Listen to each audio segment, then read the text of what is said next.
successfully. और चतुर्थ और अंतिम चरण का भी प्रज्वलन हो चुका है. The liquid engine has come alive over 400 kilometers above the earth, beginning a burn that will last for more than 6 minutes. During this phase, the vehicle will steadily accelerate from about 6.68 kilometers per second to nearly 7.64 kilometers per second, delivering the precise velocity needed to achieve its planned 450 by 450 kilometers circular low Earth orbit at a 60-degree inclination.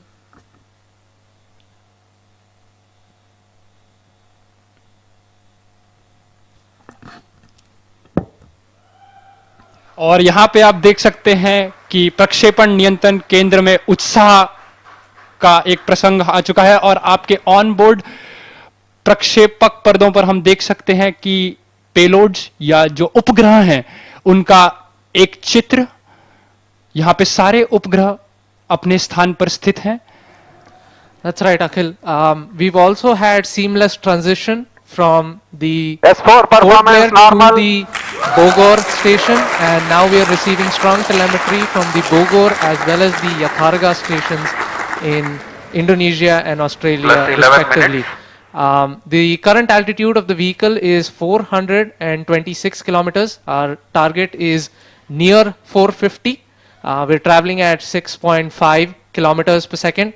And like we said earlier, OAM is essentially going to fire its Raman-2 engine for a cumulative burn time of nearly 6+ minutes.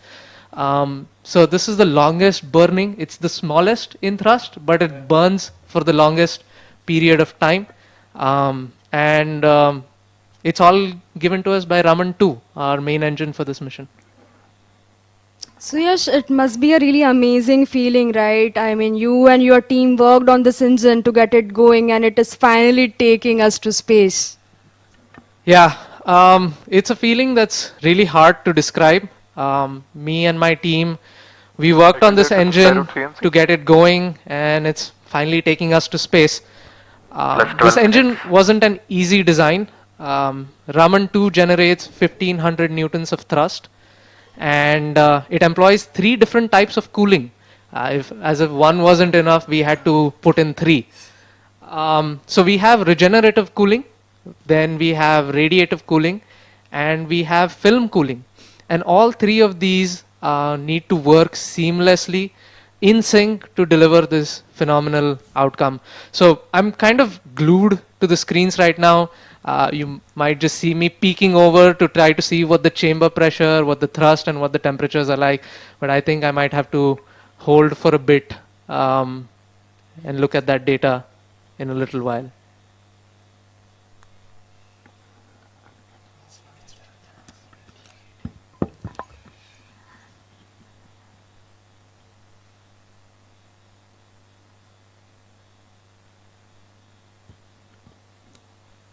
So while I was talking about Raman-2 and how difficult it was to essentially design an engine this small, like I said, it's a relatively small engine, and the cooling design on this was exceptionally difficult to manage because the engine has to generate a lot of heat during combustion, and the temperatures can reach up to 2700 degrees. That's pretty hot for any metal or any material to sustain. In fact, many metals would just vaporize into thin air at those temperatures.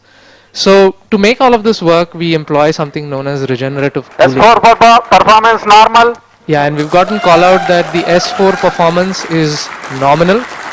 And so I was mentioning about the regenerative cooling, and the best way to understand this type of cooling is to imagine Plus 14 minutes. multiple tubes joined side by side and then arranged into a circular fashion to form the thrust chamber.